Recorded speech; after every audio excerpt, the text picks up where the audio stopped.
Hello there. If you're new here, I make calm, curiosity-driven explorations into the wonders of science, designed to help you drift off a little more curious than you were before. And if you've been here before, welcome back, dreamy voyager. It's good to see you again. Tonight, we're going to float gently beyond Earth's atmosphere, into a realm where up and down lose their meaning, and the ground is, well, optional. We're headed into space. Not for the thrill of rockets or the buzz of launch control, but to explore something deeper, quieter, and far more mysterious. Gravity. It's the force that keeps your feet on the floor. The reason your tea doesn't float off the table. The silent sculptor of stars, galaxies, and that unfortunate moment when your toast lands jam-side down.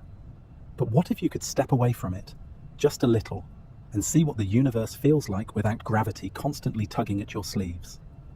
In this video, we're going to explore what floating in a vacuum really teaches us about gravity, what happens to astronauts in orbit, how gravity shapes our bodies and minds, and how Einstein turned the whole concept upside down, all in a way that's light, gentle, and hopefully sleep-friendly. Now, I should probably warn you, this video is dangerously informative. I'll do my best not to make it too interesting, but if you find yourself staying awake pondering the warping of space-time, well, at least you'll be learning something. That's a pretty good trade-off for a few lost zizzes. Before we launch though, I'd love to ask you a small favour. If you enjoy tonight's trip through the cosmos, consider giving this video a like, and maybe subscribing to The Sleepy Scientist. It really helps more wandering minds find their way here. And if you feel like sharing, let me know in the comments. Where in the world are you watching from, and what time is it right now? There's something oddly comforting about imagining people all across the planet, Sydney to Stockholm, midnight to morning, settling in with a cup of tea, or sliding under the covers, all connected by a shared curiosity and a love of soft science and quiet stories. Now, wherever you are, I hope you're comfy. Maybe you've dimmed the lights, fluffed your pillows, or turned on a star projector. Maybe your cat is already snoring. Wherever and however you're listening, I invite you to let your body relax, your breath slow, and your mind wander just a little. We're not in a hurry here, we're just floating.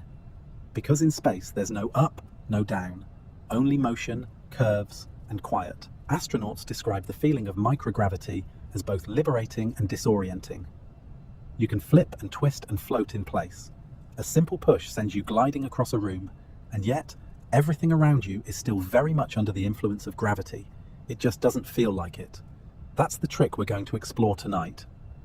What seems like weightlessness isn't the absence of gravity, it's the presence of something stranger. Perpetual fall, perfect motion, and a kind of cosmic sleight of hand. And to understand that, we'll have to visit not just the International Space Station, but the minds of Newton and Einstein, the pull of black holes, and the peculiar effects gravity has on the human body. But we'll go slowly. This isn't a rocket launch. It's a slow drift out of Earth's atmosphere and into the invisible web that binds the universe together. So take one last look at the surface beneath you, wherever you're lying or sitting. Feel the gravity holding you down, like a gentle hand on your back. It's been with you since the moment you were born. But for the next little while, we're going to imagine what it feels like to loosen that grip, to float beyond it, and to see what secrets gravity has been hiding from us all along. Because sometimes the best way to understand something is to leave it behind for a bit. All right, sleepy scientists, let's begin our journey. Floating in a vacuum, what space teaches us about gravity? So, what is gravity? It's one of those questions that seems simple until you actually try to answer it. You might say, well, it's what pulls things down. And that's not wrong, but it's a bit like saying sleep is what happens when you close your eyes. True, but there's so much more going on. Let's start at the beginning, not the Big Bang beginning. We're easing into this.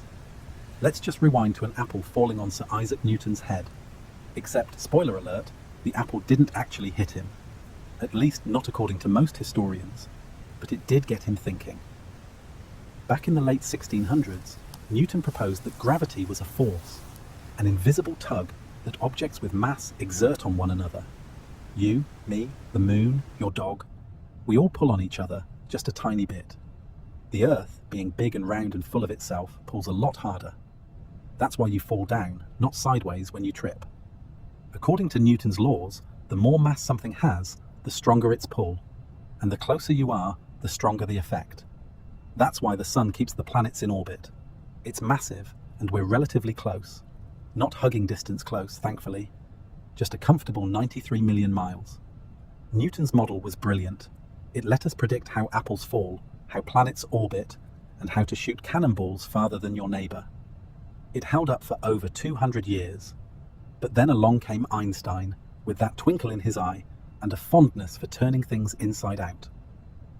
In 1915, Einstein published his theory of general relativity, a beautifully mind-bending idea that reimagined gravity not as a force, but as a kind of curvature in space and time. Imagine the universe as a stretchy fabric. Place a bowling ball on it, say the sun, and it creates a dent. Roll a marble nearby, like Earth, and the marble will spiral inward, not because it's being pulled, but because it's following the curves in the fabric. In other words, gravity isn't something the sun does to Earth. It's simply the way Earth moves through the curved space-time the sun creates. Planets aren't being yanked. They're just following the straightest possible path through a very bendy universe. Now, this is the part of the script where your pillow might start to feel unusually heavy. That's okay. Let your thoughts float, even if the space-time around you doesn't. So, Newton said gravity is a force. Einstein said it's a feature of geometry, and both are right in their own ways. Newton's equations work beautifully for everyday things: cars, satellites, falling toast. Einstein's model kicks in when things get weird: black holes, light bending around stars, or the slight slowing of time on GPS satellites. Yes, you heard that right. Time ticks differently in stronger gravitational fields. This has been measured. Your head experiences time slightly faster than your feet. Not enough for you to time travel or anything, just enough to make physicists very excited and GPS engineers very nervous. If this is all starting to sound like science fiction, I promise, we're still in the realm of established science. Gravity affects space, time, light, and even your sense of direction. It's why astronauts on the International Space Station feel weightless, not because gravity is gone, but because they're in constant free fall. They're falling around the Earth, not into it, like being stuck on a roller coaster loop that never ends. But gravity isn't just about falling, it's about order. Without it, stars wouldn't form, planets wouldn't orbit, you wouldn't stay on your chair. Even your body, your bones, muscles, fluids, are shaped by gravity's constant whisper. In fact, gravity is so deeply woven into our lives that we barely notice it until it's gone. That's when things get strange. Your spine stretches, your balance falters, your fluids start drifting, and your brain, bless it, tries to make sense of a world that no longer has a down. We'll get to all of that soon. For now, just let this idea settle gently in your mind. Gravity isn't just something that pulls. It's the quiet choreography of the cosmos. It tells things how to move, when to stop, and where to orbit. It governs tides and seasons, moons and galaxies, and yet it never makes a sound. It's the softest of rulers, and perhaps the most essential. So the next time you feel your body sink into your mattress, remember, that's gravity, holding you close. Not with force, not with flair, just with quiet, universal persistence. And if you're still awake, don't worry. There's plenty more wonder to come. In the next chapter, we'll leave the abstract behind and step into the world of astronauts, where floating feels like flying, but gravity still lurks behind every twist and turn. Let's float on. So you're in space. You've made it past the atmosphere, left Earth's gravity tugging below, and now you're floating, arms outstretched. A little spin, a little tumble. Maybe a pen drifts past your nose in slow motion. It feels like magic. But here's the curious thing. You're not actually weightless. Wait, what? That's right. Despite how it feels, gravity hasn't let go of you. In fact, even on the International Space Station, roughly 400 kilometers above Earth, gravity is still about 90% as strong as it is on the surface. The reason astronauts float isn't because gravity is gone. It's because they're in a state of continuous freefall. Let's explain that in the sleepiest way possible. Imagine you're on a very tall roller coaster, so tall it scrapes the edge of space. At the very top, the car disconnects, And instead of falling straight down, it moves forward so fast, around 28,000 kilometers per hour, that as it falls, the curve of the Earth drops away beneath it at just the same rate. You fall, and fall, and fall, but never hit the ground. You're not hovering, you're orbiting. That's what astronauts are doing. They're falling sideways, fast enough to miss the Earth entirely, and they've been doing it since the moment the rocket dropped them into orbit. So when we say zero gravity, what we really mean is microgravity. It's not the absence of gravity, it's the experience of weightlessness while under gravity's influence. A helpful analogy: imagine being in an elevator, a very unlucky elevator. The cables snap and it begins to fall. For a few terrifying seconds, everything inside seems to float. The apple you were holding, your cup of tea, even you yourself, everything drifts beside you. You haven't escaped gravity, you're just falling at the same rate, so nothing pushes back against your weight. That's what's happening on the ISS, except without the terror and with far better snacks. Astronauts live and work in this state for months at a time. And while it looks like fun, you've probably seen them flipping around and chasing floating M&Ms, there are all kinds of strange consequences. For one thing, your inner ear gets confused. It relies on gravity to tell you which way is up, and when that signal vanishes, your brain says, well, this is a weird dream. Nausea is common at first, so is bumping into things. In microgravity, Newton's laws come alive. Every action has an equal and opposite reaction. If you push off a wall, you will go flying across the module, possibly into someone else's floating lunch. Even the simplest tasks become an exercise in adaptation. Imagine brushing your teeth, but the toothpaste tries to escape, or using a bathroom without the benefit of things, staying where they should. Astronauts have to learn how to move, sleep, and eat all over again, as if Earth had never trained them. And speaking of sleeping, astronauts don't need pillows. Or beds, really. They float inside sleeping bags tethered to the wall. No tossing or turning, just drifting, gently, in a private cocoon of silence. Some say it's the best sleep they've ever had. Others, not so much. In microgravity, your body becomes a new experiment. Fluids redistribute without the downward pull of gravity, so your face can puff up, your legs can shrink a little, and your sinuses might feel permanently congested. The technical term is space face. It's not as glamorous as it sounds. Over time, bones begin to lose density. Muscles weaken. Without gravity pushing against you, your body no longer needs to resist that constant downward force. So it doesn't.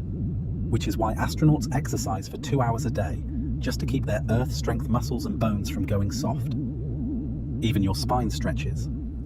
Some astronauts grow up to 2 inches taller while in orbit. Of course, they shrink back down when they return to Earth, but it's a nice temporary perk, unless you already barely fit in your seat. But perhaps the most intriguing thing about microgravity isn't what it does to the body. It's what it teaches us about how deeply gravity shapes everything we do. Here on Earth, we take it for granted that objects fall, that water pours downward, that food stays on the plate, and your chair stays on the floor. In space, all of that changes. The rules are rewritten. Water forms floating blobs that cling to surfaces and float like little jellyfish. Food must be sealed, sticky, or squishy, lest it become a choking hazard mid-air. You don't walk anywhere. You pull yourself, hand over hand, through the modules. There's no down. There's only where your feet are tethered. Astronauts often describe their first days in orbit as disorienting, physically and psychologically. But over time, their brains adapt. New habits form. Microgravity becomes the new normal. And when they return home, that's when things get weird all over again. Astronauts have been known to forget they can't let go of objects. They drop tools, trip over their own feet. Some instinctively let go of a pen and expect it to hover. One cosmonaut said he almost floated out of bed trying to turn over. So when we say floating in space is weightless, it's more accurate to say your body feels weightless, but gravity never left the room, it's still pulling, just not in a way your senses are used to. And in that gentle confusion lies a kind of beauty. Because it reminds us that gravity isn't just something we deal with, it's something we've built our entire existence around. Our muscles, our bones, our habits, our inventions. Take it away, even briefly, and the world becomes a quiet dream of motion, softness, and strange new rules. A place where floating feels like flying. And yet, gravity is still there, quietly guiding you, always pulling, even when you no longer feel it. In the next chapter, we'll go deeper into life aboard the International Space Station. How do astronauts eat, clean, work, and live in this floating world? And what ingenious solutions have engineers invented for a place where everything, including the crumbs, tries to escape? We've left gravity's tug behind, learned how floating isn't true weightlessness, and now we find ourselves somewhere truly strange. Inside the International Space Station, a laboratory, a spacecraft, and for 6 people at a time, a floating home circling the Earth every 90 minutes. From the outside, the ISS looks a bit like a high-tech tin can with solar wings. But inside, it's a carefully engineered ballet of floating bodies, gently blinking machines, and the hum of recycled air. It's not glamorous, but it is quietly extraordinary. So, how do you live in microgravity without everything flying into chaos? Let's start with eating.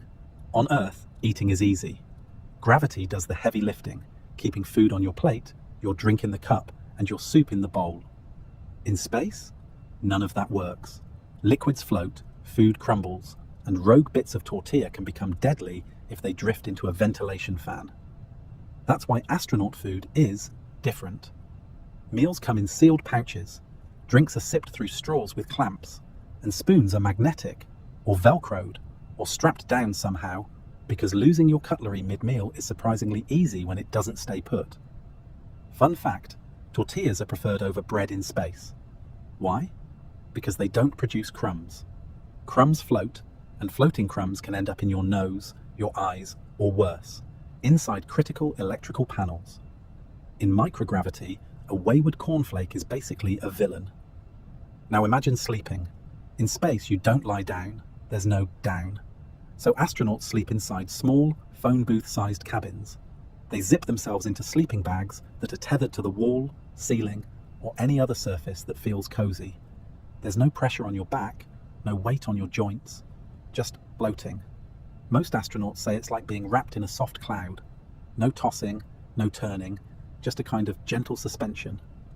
Though occasionally, someone forgets to zip in properly and floats around like a wayward balloon until they bump into something. Sleepwalking is complicated when there's no floor. Then there's personal hygiene. Baths? Nope. Showers? Not quite. Water doesn't fall in space, so you can't stand under it. Instead, astronauts use rinseless wipes and no-rinse shampoo. To wash, you squeeze out a blob of water from a pouch, catch it, and rub it around your face or arms. The water clings like a jelly bubble. It's more of a sponge bath, floating style. Toilets, by the way, deserve their own award. There's no gravity to, well, help things along, so space toilets use airflow, a vacuum system that pulls waste away. Everything must be very precisely aimed. Astronauts use foot straps, thigh harnesses, and careful training. Yes, there is a manual. Yes, they practice. And yes, it's awkward. Urine is filtered and recycled into drinking water. Yep. Today's coffee is yesterday's tea. NASA has a slogan. Yesterday's pee is tomorrow's Gatorade. It's not just resourceful, it's vital. Water is heavy to launch, so every drop counts. How about getting around? Astronauts don't walk, they float. To move, they push off with their hands and glide gracefully through the narrow modules. At least that's the idea. In reality, it's more like controlled ricocheting, bumping into walls, twisting mid-air, missing the handrail and doing a slow, awkward spin while trying to regain control. To stay put, they use foot loops, handrails, and Velcro. So much Velcro. Everything is labelled and stuck down. Clipboards float, pens float, laptops float. You don't place something down, you attach it, or it floats off like a stubborn balloon. Now let's talk daily routines. Astronauts work around 12 hours a day, 6 days a week. Their time is scheduled down to the minute. Science experiments, maintenance, repairs, comms with ground control, plus exercise. Remember, in microgravity, bones and muscles weaken quickly. To counter this, astronauts must work out for about 2 hours a day. That includes treadmill running, with bungee cords to simulate body weight, resistance training, and cycling. There's even a space gym. It's small, a bit noisy, and looks more like a medieval torture device than a place for wellness, but it keeps astronauts fit and grounded, metaphorically speaking. After work, they can relax. They watch movies, video call their families, read, or look out the window. Specifically, the cupola. The cupola is a 7-windowed observation dome offering stunning views of Earth. Imagine seeing sunrises and sunsets every 45 minutes. Lightning storms from above. Cities glowing softly in the night. The thin blue line of our atmosphere, fragile and beautiful. It's enough to make even the most seasoned astronaut stop and stare. Many say it's the most peaceful place on the station, a kind of sacred corner, a reminder of why they're up there in the first place. But despite the wonder, space life isn't easy. It's cramped, it's noisy, constant fans, pumps and beeps. There's little privacy. You share a bathroom with 5 other people. You float into each other's personal space. A lot. And the food? Well, let's just say you don't go to orbit for the cuisine. Still, most astronauts describe the experience as transformative, not just because of the view or the science, but because of what it teaches you about life back on Earth. Things like water, privacy, gravity, and fresh air, things we often take for granted, become precious in space. Every drop matters. Every breath is a gift of engineering. And the sight of our pale blue dot, fragile and alone in the vast blackness, can shift something deep inside. Living in microgravity isn't just a technical challenge. It's a lesson in perspective, in adaptability, in humility. Floating, it turns out, teaches us a lot about being human.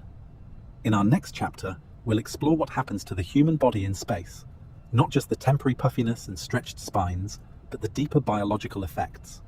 How gravity has shaped our evolution, and what happens when we live without it for too long. So take a deep breath.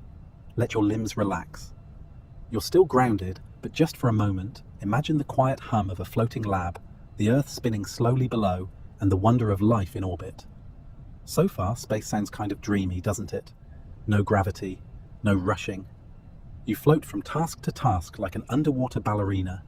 The Earth glows below like a nightlight for the galaxy. And your hair? Always effortlessly voluminous.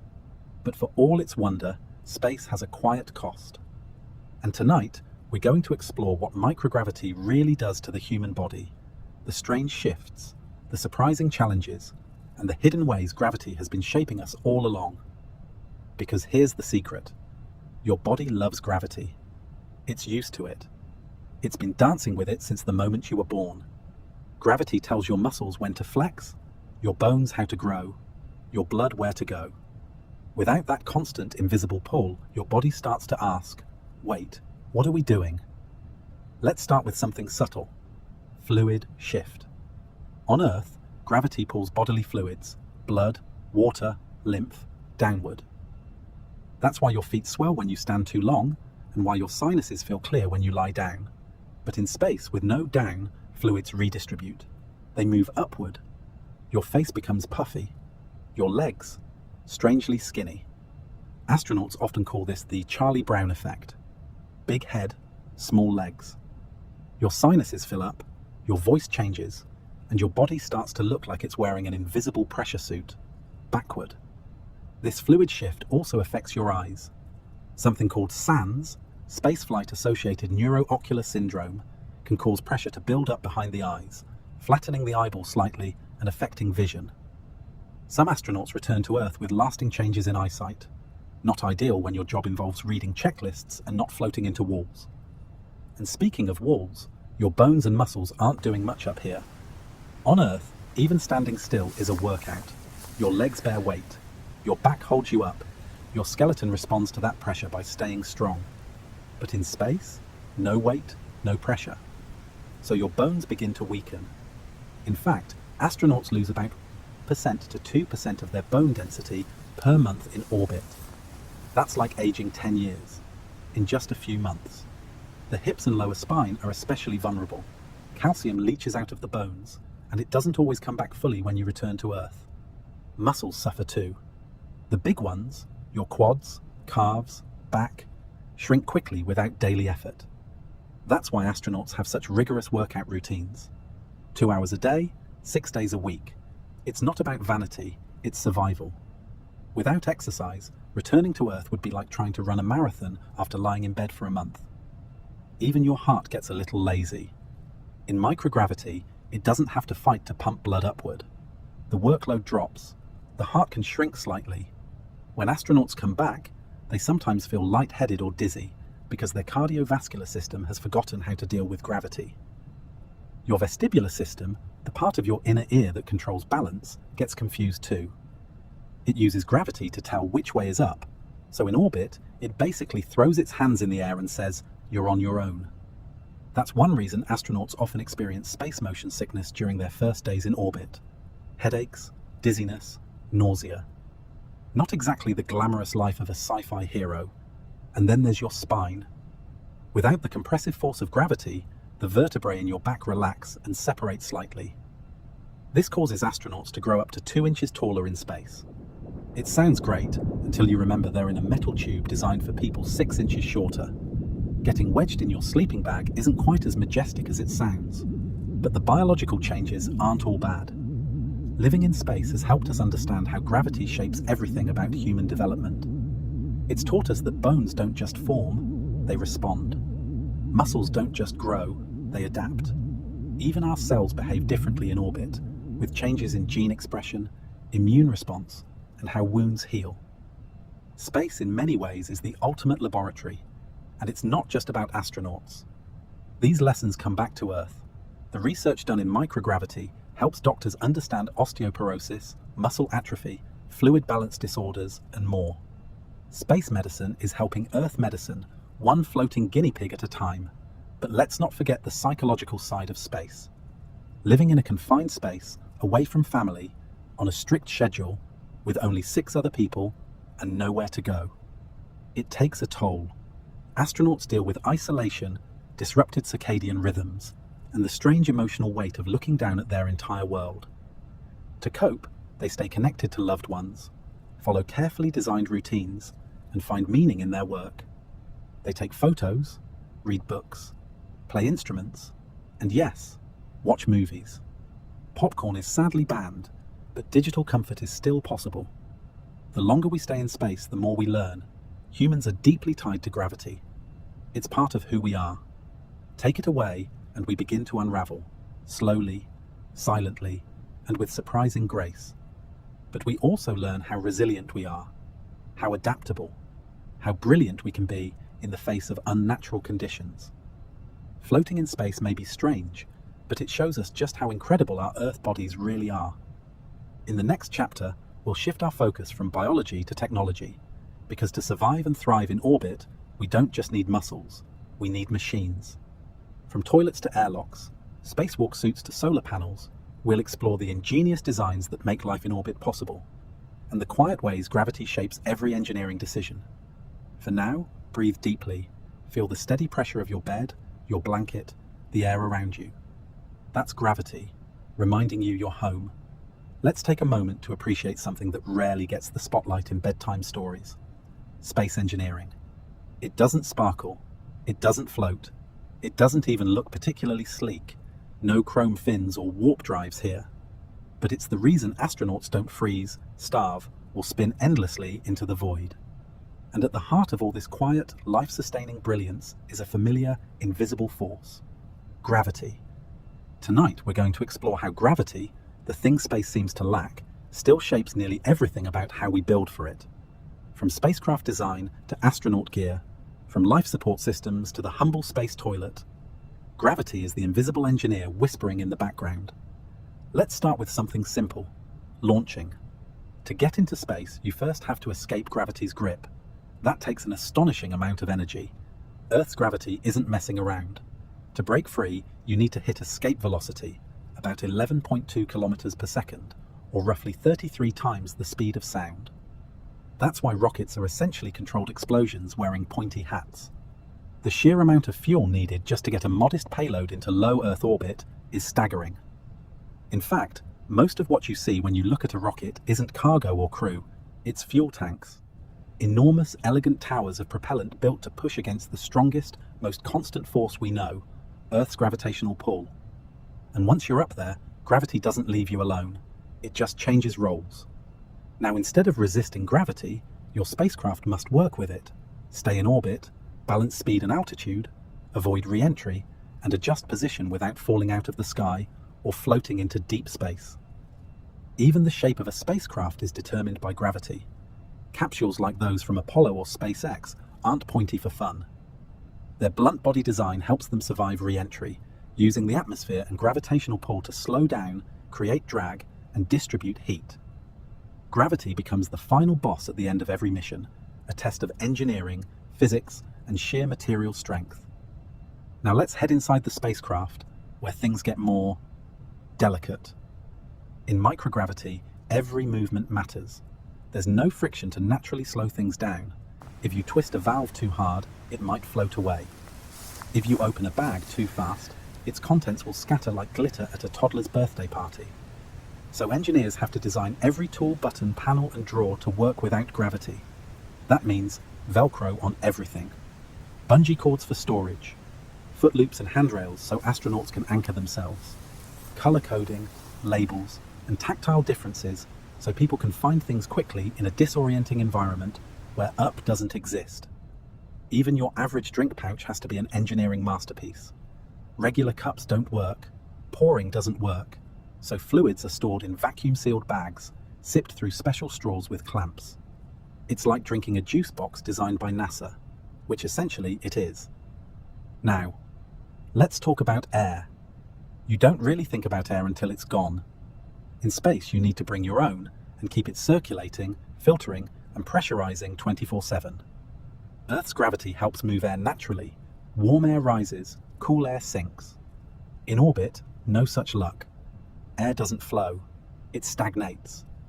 So space engineers design complex ventilation systems with fans and ducts to keep oxygen moving, carbon dioxide out, and smells manageable. Because yes, space can smell. More on that later. Even more impressive is the life support system. These machines maintain the temperature, humidity, and oxygen levels, all while filtering out trace gases and microbial growth. It's like living inside a high-tech aquarium, except the fish have laptops and treadmills. Speaking of treadmills, exercise equipment must be gravity independent too. On Earth, a treadmill works because you're pulled down into the belt. In space, not so much. Astronauts have to strap themselves down with bungee harnesses, simulating the feeling of body weight. Resistance machines use vacuum cylinders or flywheels to mimic gravity's pull. And it works. These devices are crucial to preventing bone loss and muscle atrophy. Without them, astronauts would come home weaker than overcooked spaghetti. Now, the part you've secretly been waiting for: toilets. Ah yes, the most famous unsung hero of space engineering. In microgravity, traditional plumbing doesn't work. Water, and well, everything else, floats. So toilets use vacuum suction to pull waste away. Astronauts must aim very carefully, strap in tightly, and follow very specific instructions. Urine is filtered, purified, and recycled into drinking water, a process that's ickier in theory than in practice. NASA's motto: yesterday's coffee is tomorrow's coffee. It's all part of the closed-loop system that keeps life sustainable in orbit. Waste that can't be recycled is sealed in bags and stored until it can be incinerated during re-entry. Yes, some things literally burn up in the atmosphere, which feels strangely poetic. Even the spacesuit, that iconic white marshmallow armor, is a marvel of gravity-aware design. On Earth, a suit might weigh 300 pounds. In orbit, that weight vanishes, but the mass remains. If an astronaut pushes off too hard, they could go spinning. Every inch of the suit is engineered to provide mobility, pressure, oxygen, communication, and thermal protection, while still allowing the astronaut to move, grip tools, and not float away. And what happens if they do float away? They have a backup system called SAFER, a kind of mini jetpack that lets astronauts maneuver back to safety with gentle puffs of nitrogen gas. Not dramatic, not flashy, just a calm return to where they're meant to be. Like the space version of finding your way home after drifting off at a party. So yes, Even though space is defined by the absence of gravity, our entire approach to it is built around grappling with gravity's memory. We launch to escape it, design to defy it, build to replace it, and always, always, we feel its influence. In fact, when astronauts return home, gravity hits hard, literally. They often collapse under their own weight, stumble as their blood pools in their legs again, or feel faint as their heart relearns how to pump against pressure. One astronaut described it as re-entering a world that suddenly feels 10 times heavier. Another said the strangest thing was having to hold their arms up again, because they'd forgotten what it felt like for them to have weight. Gravity isn't gone in space. It's just hiding, quietly influencing every movement, every calculation, every breath. The silent engineer, ever present, even when it seems to vanish. In our next chapter, we'll take a step back, way back, and look at the cosmos itself. From the birth of stars to the formation of galaxies, gravity doesn't just pull, it creates, it sculpts, it shapes the very structure of the universe. So let your mind drift outward now, beyond the station, beyond the moon, beyond the solar system. Because gravity's reach is infinite, and so is its story. By now, we've seen how gravity shapes life, engineering, and even our ability to brush our teeth in orbit. But we've only been looking at the local effects: human scale, Earth scale, station scale. To really understand gravity, we need to zoom out. Because out there, in the vast reaches of space, gravity isn't just a force. It's a sculptor, shaping the very architecture of the universe, carving stars, sculpting galaxies, orchestrating the dance of cosmic structures too vast for us to fully grasp. Let's start small, astronomically speaking, with a nebula. A nebula is a cloud of gas and dust floating in space. Alone, the particles drift peacefully. But then gravity steps in. Ever so gently, it begins to pull particles together. A few clump, then a few more. As mass accumulates, the gravitational pull grows stronger. Eventually, the pressure at the core becomes intense enough to ignite nuclear fusion. A star is born. All thanks to gravity, slowly nudging hydrogen atoms closer until they burst into light. This is how our sun formed, and how every other star you see in the night sky began its luminous life, condensed from a dust cloud by the quiet insistence of gravity. Not with a bang, but with a gradual tightening, like the universe drawing a breath. Now scale up. These stars don't form alone. They tend to gather in clusters, swirling together under mutual gravitational attraction. Over time, these clusters gather more mass. They orbit one another, and eventually they become part of something far grander: a galaxy. Galaxies are gravity's most elegant creations. Our own, the Milky Way, contains an estimated 100 to 400 billion stars. Spiral arms of gas, dust, and stellar nurseries twist around a central bulge, bound together by gravity like dancers circling a cosmic ballroom. The stars are moving at incredible speeds, yet they don't fly apart. Why? Because gravity keeps them tethered, each star responding not only to its neighbors, but to the unseen mass at the heart of the galaxy. That includes not just stars and dust, but something more mysterious: dark matter.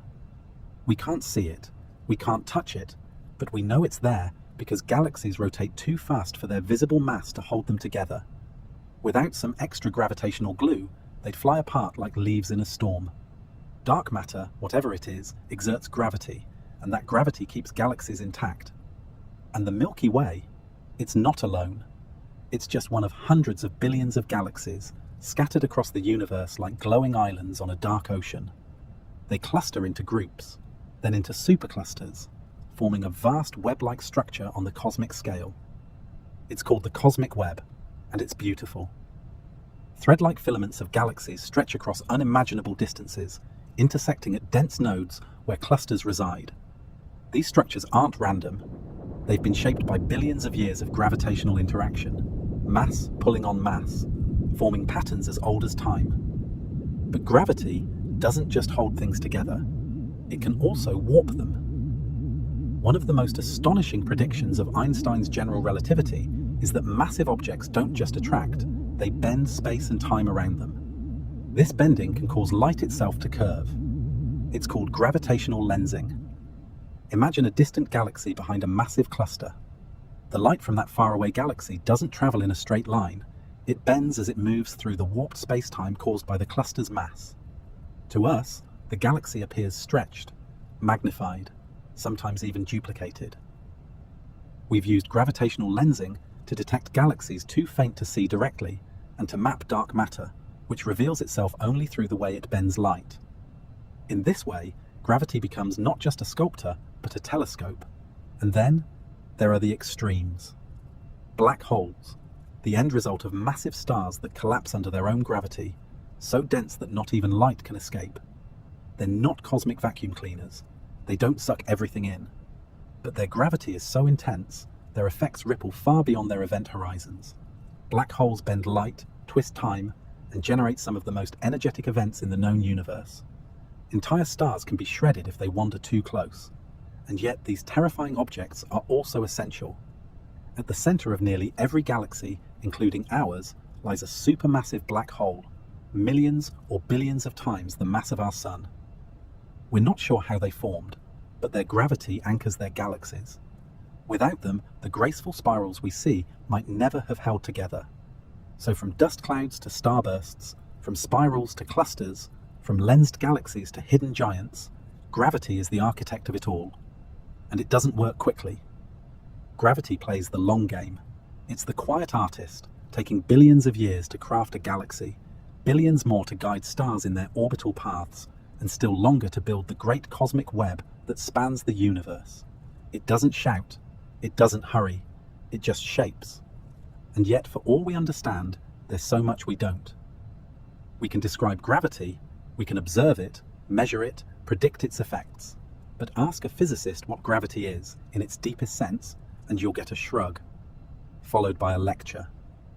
Some think gravity may not even be a fundamental force, that it could emerge from something deeper, some hidden feature of quantum reality we haven't uncovered yet. We'll touch on that mystery soon. For now, remember this. When you look up at the stars, you're seeing gravity at work. Each point of light was born from it, shaped by it, held in orbit by it. Even the photons that reach your eyes were nudged, bent, and guided by it.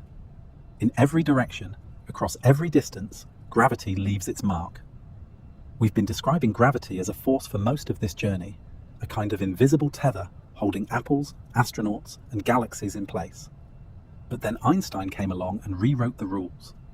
In 1915, with a twinkle in his eye and hair that obeyed no force known to man, Albert Einstein published his theory of general relativity.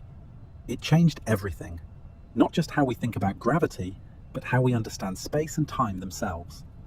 And yes, it gets a little strange. But don't worry, we're taking the scenic route.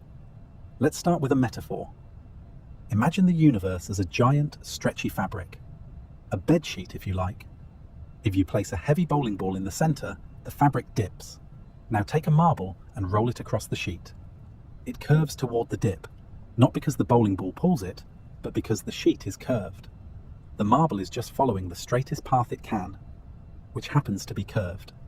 This, in a simplified nutshell, is how Einstein described gravity. Massive objects, like planets, stars, and black holes, bend the fabric of space-time.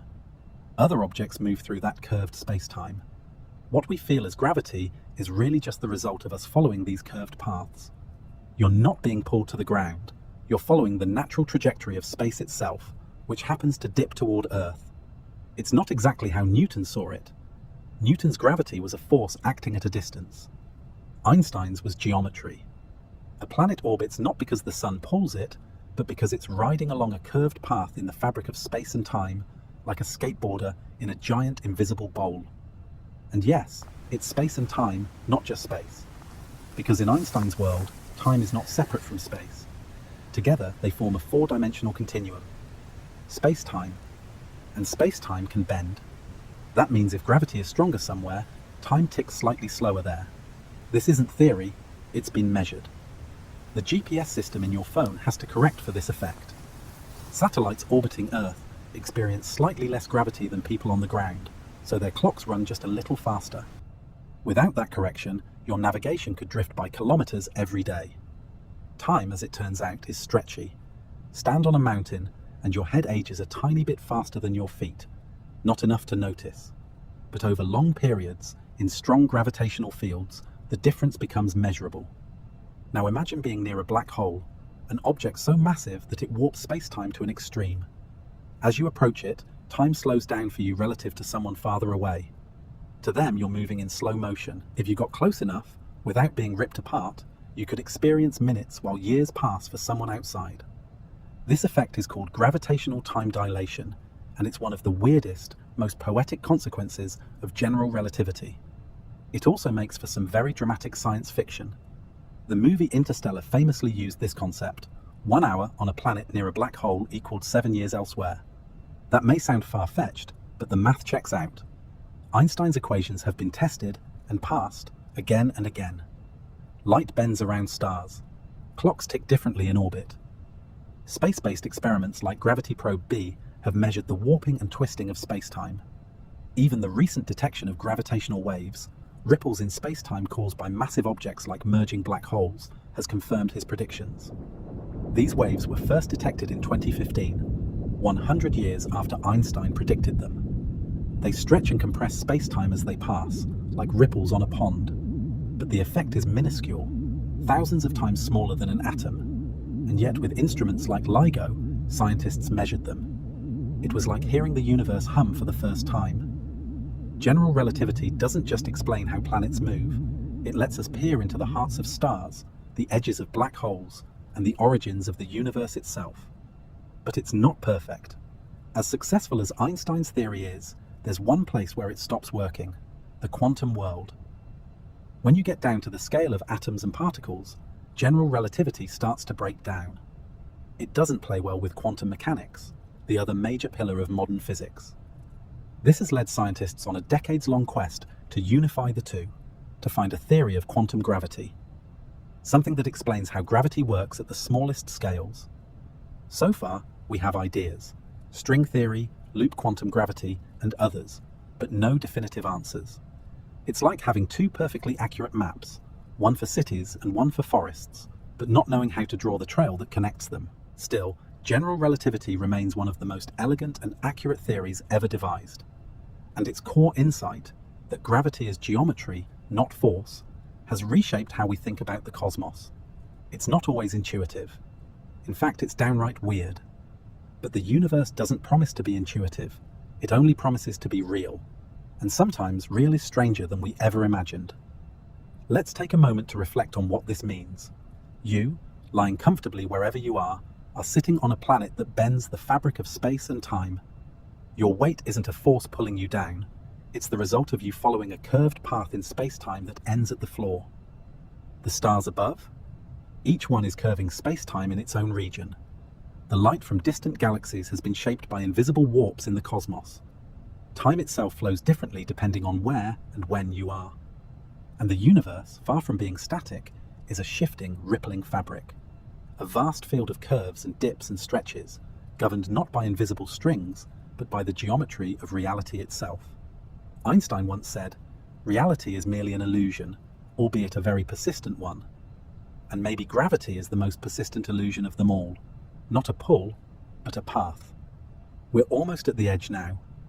In the next chapter, we'll gently step beyond physics and into philosophy, into questions about whether gravity is a fundamental property of nature, or something even stranger, an emergent phenomenon, something that might not exist at all, until we try to measure it. But that's a deeper mystery. For now, let's rest here, in the curve of a gentle idea, that the universe is not static, not fixed, but subtly bent, and that we, like marbles on a cosmic sheet, are simply following the curves of something far greater than ourselves. We've followed gravity from falling apples to spiraling galaxies, from the feeling of weight on your chest to the very fabric of space-time. We've trusted it, leaned into it, and even reimagined it as geometry, thanks to Einstein.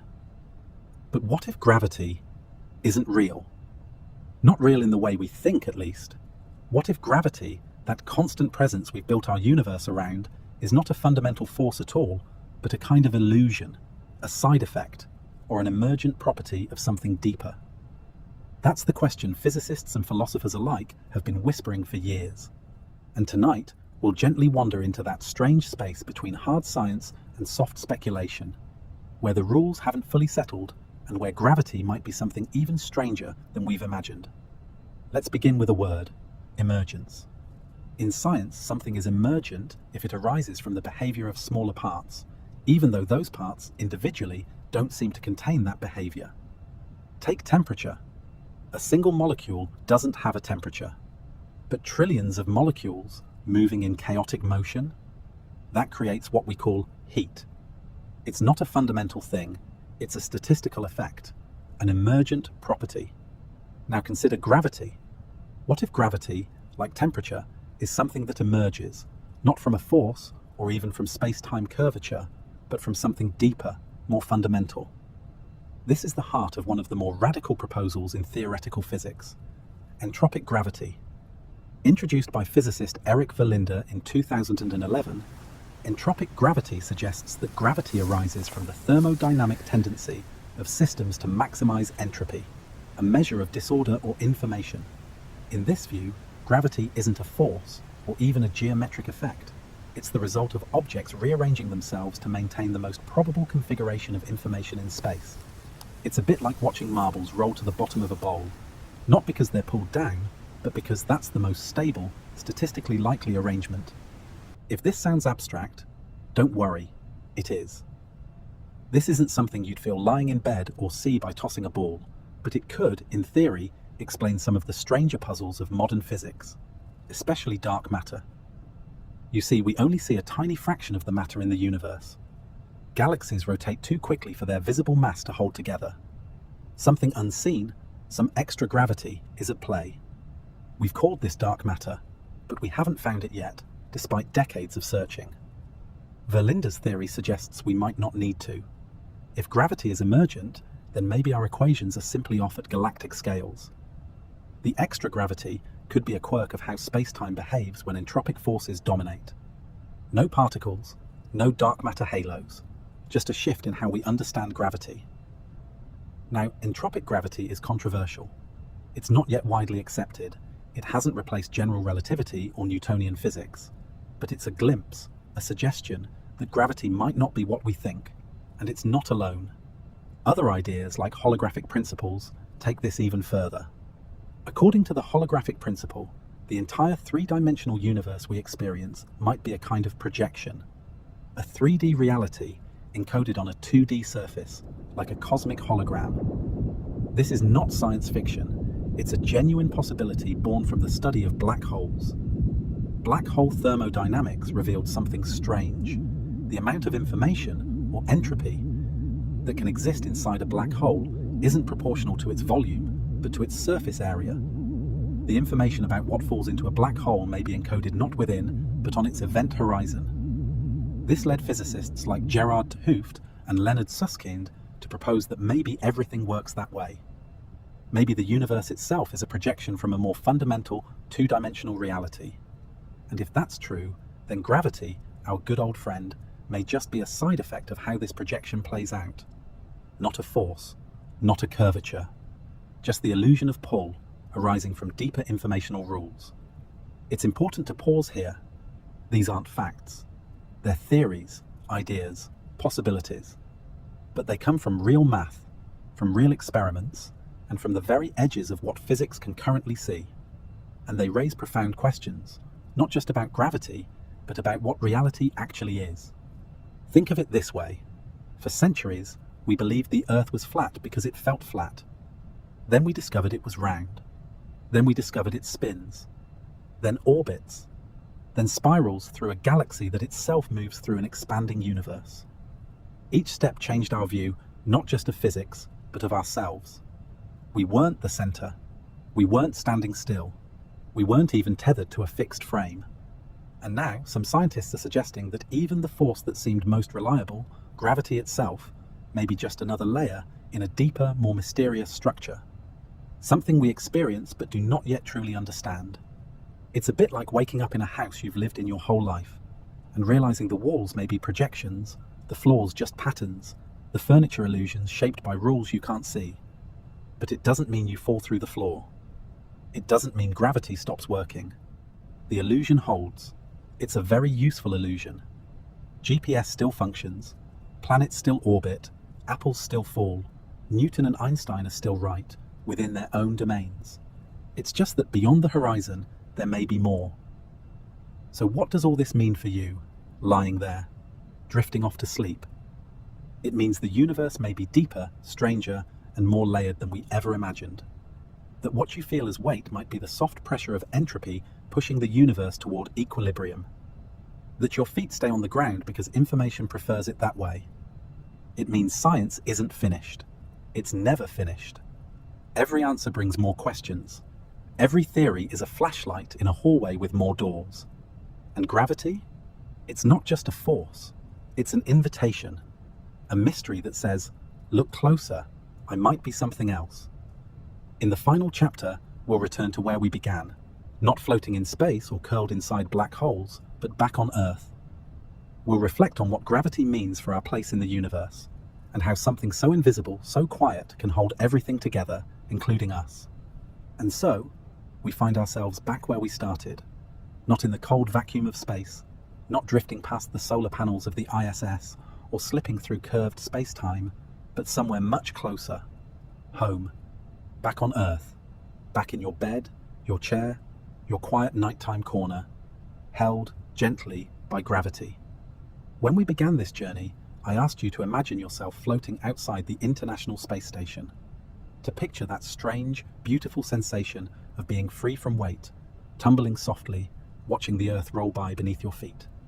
And I asked a few small questions. What is gravity, really? What happens when we leave it behind?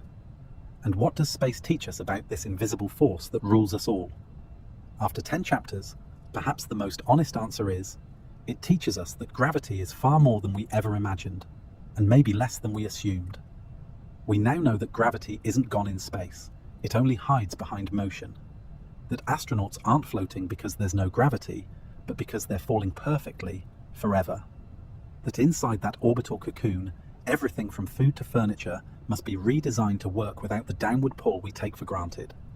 We've seen that our bodies too are creatures of gravity. Without it, we swell, we weaken, we stretch. Our sense of direction wobbles. Even our cells become confused. And yet we adapt. With treadmills strapped to the ceiling and toothpaste squeezed from foil pouches, we learn to live without the very thing that shaped us. Then we zoomed out. We saw how gravity creates stars from clouds, sculpts galaxies from light years of emptiness, and binds galaxies into webs that stretch across the universe. We glimpsed black holes, where gravity reigns supreme. We heard the hum of space-time itself as gravitational waves rippled through the void. And then we took a left turn into Einstein's mind, where gravity becomes not a force, but a curve. Where time flows differently depending on where you stand. Where space bends like fabric, and light follows invisible hills and valleys. And still further, we dipped our toes into philosophy, into entropic gravity, holographic universes, and the dizzying idea that maybe gravity is just the shadow of something deeper. That the pull we feel is a whisper from the mathematics of information itself. In every layer of this journey, gravity remained with us, sometimes loud, sometimes silent, always shaping the story. But what have we truly learned? Maybe this: gravity is connection. It's the thing that ties matter to matter, person to planet, planet to star. It's the web that makes together possible in a universe that wants to expand apart. Without gravity, there are no stars, no planets, no structures, no us. Without gravity, the universe would just be a fog of lonely particles. But gravity says no. Come closer, stay together. And that idea, so simple, so powerful, echoes beyond physics. Because when you think about it, gravity is not the only invisible force that holds things together. So does curiosity, so does kindness, so does wonder. It's what brought us here, you and I. Maybe you started this video hoping to fall asleep. Maybe you were simply curious. Maybe you wanted answers, or just something quiet to keep you company as the night crept in. Whatever the reason, you stayed.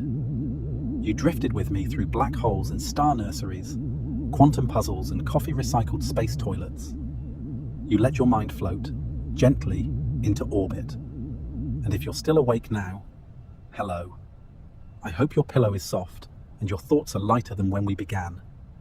Before we say goodnight, I want to return to the same quiet question I asked at the beginning of this journey. Where in the world are you listening from? And what time is it where you are right now? Are you in New Zealand, where the stars are reversed and the ocean never stops whispering? In Canada, where the forests breathe calmly under snow? Or perhaps somewhere in between, on a couch, in a bunk bed, curled up next to someone who's already fallen asleep? Maybe it's 9:30 p.m. and you're winding down with a warm drink. Maybe it's 2 a.m. and sleep still lingers just out of reach. Or maybe you're listening in the afternoon, your eyes closed, letting science carry you somewhere else for a while. Whatever your time, whatever your place, gravity binds us all. We are held to this planet by the same force that guides the moon, that holds the oceans, that sculpts the stars. And even as we look outward, past Saturn's rings, beyond the spiral arms of our galaxy, we are still part of that same invisible thread. It doesn't matter that we're tiny or that we don't understand everything yet. We're here, we're curious, we're connected. And gravity, whatever it truly is, reminds us of that connection. So tonight, as you breathe in and out, as your body sinks gently into the comfort of home, remember, you are not falling. You are held by gravity, by understanding, by the simple act of caring enough to learn something new. And maybe, just maybe, that's enough. If you've enjoyed this journey, I'd love for you to leave a like and perhaps subscribe to The Sleepy Scientist for more quiet, curious voyages into the cosmos. And if you haven't already, let me know in the comments where you are and what time it was when we began. You never know who else might be drifting off beside you, halfway across the world. Thank you for sharing this time with me. Good night and good gravity.